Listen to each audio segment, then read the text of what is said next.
Alrighty, today we're going to be talking about different types of triangles and the sum of the angles inside triangles. So there are three ways to classify triangles by their sides and also three ways to classify triangles by their angles. So let's look at sides first. The first type of triangle is called a scalene. A scalene triangle has no equal sides. An equilateral triangle has all three equal sides. And an isosceles triangle, which is tricky to spell, has two equal sides. So it either has 0, 2, or 3 equal sides.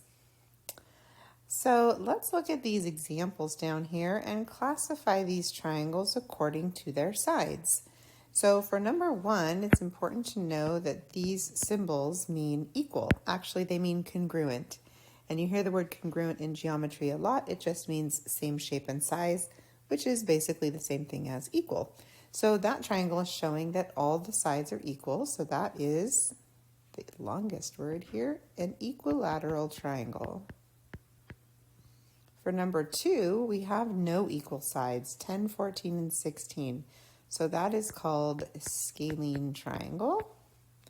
For number 3, you can see that we have two equal sides here and here. When we have two equal sides, that is called isosceles. Number 4 has all equal sides, so that's an equilateral. Oh gosh. I spelled the whole thing wrong. Remember, we don't start over on our videos because we don't have time. And let's see, number 5 has all different lengths for the sides. And if you weren't sure, you could, of course, use a ruler. You could even use the edge of your paper and mark off how long that bottom line is and then compare it to the longer side up above, but I've already done that, so I know that this is a scalene triangle and these are 3 different measurements. And lastly, you can see that these two sides have that little tick mark, which means equal. So 2 sides are equal, making it isosceles. So that's how you classify triangles according to their sides. Another way is to classify them according to their angles. An acute triangle has 3 acute angles. Remember that an acute angle is less than 90 degrees. An obtuse triangle has 1 obtuse angle. Remember that obtuse angles are greater than 90 degrees. And it's not possible to have more than 1 obtuse angle in your triangle, or the sum of the angles would be greater than 180, which is impossible. You would not be able to draw a triangle that had more than 1 obtuse angle. You can try it if you want to.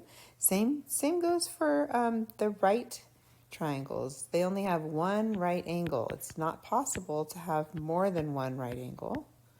You wouldn't be able to draw that. So let's classify some of these. This one is an acute triangle because all 3 angles are less than 90. And you might be thinking, how can you tell? Well, we know that a 90-degree angle, which is like this one right here, is a corner. You could always take the edge of your paper and put it inside that angle to see if it's greater than the corner of your paper, and none of those are. So that's an acute triangle. This one is a right angle. Those are the easiest ones to spot because of these right angle symbols. So we know for sure these 2 are right triangles. This one right here is obtuse. Again, there are no measurements given, but you could use that corner of your paper trick again, and you would see that that angle is wider than the corner of your paper. This one has 3 small angles, so it's acute, and then this one has another big angle here, so that's an obtuse triangle. So it is important to note, which I think everybody knows, that a triangle has 3 angles and that the sum of those 3 angles is 180 degrees. So you can use that knowledge to find the missing measure of the angles below. This one right here we can find by adding up the two that we have to get 135, and then we can subtract that from 180 to get 45 degrees. So that's angle X. Over here, they give us one measurement here, and then we know that this means 90 degrees. So I can do 90 plus 55 to get 145. Subtract that from 180 to find our missing angle, which is 35 degrees. This one over here, this is 60, this is 60. 60 and 60, of course, is 120. And 180 minus 120 is also 60. So this is an equilateral triangle because all the angles are equal. Then it gets just a little bit harder. Not too bad though. I think you guys will understand this. So it says that this one up here is 110. This one down here is x plus 30, and we don't know this one. But we do know that if we add those three angles together, we get 180. So let's do that. Let's add the top angle, which is 110. Plus the other one that we have is x plus 30 over there in the bottom right, and then we have just x. But we know that they all equal 180. So let's combine like terms.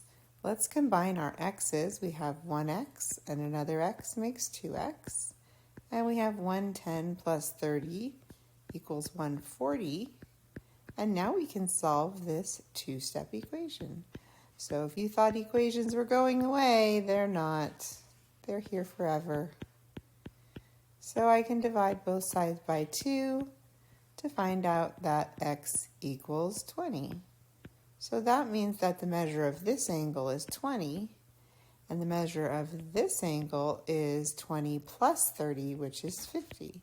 You could easily check that by adding 20, 110, and 50 to make sure they add up to 180, and they do. Moving right along here, here's another one where they didn't give us any angle measurements, but they did give us these expressions. So I can add them together. X plus 3x equals 180 because the sum of the three angles in a triangle is always 180. So I'm going to combine like terms. I have 5 x's all together. And then I can divide both sides by 5 to solve for x. So x is going to be 36, which means that these two angles are 36. And this one is 3 times 36, which I don't know off the top of my head, and I don't have a calculator, so 108. All right, lastly, let's see, this is a straight line. And I know that this angle plus this angle make 180. So I can find angle x pretty easily here by just subtracting to get that this right here, let me erase this little guy right here. This angle is 40. Now it's easy to find angle y because of this triangle. 40 plus 95 plus y have to equal 180. So I'll add these together. Whoops, I actually wrote it wrong, didn't I? That should be 95.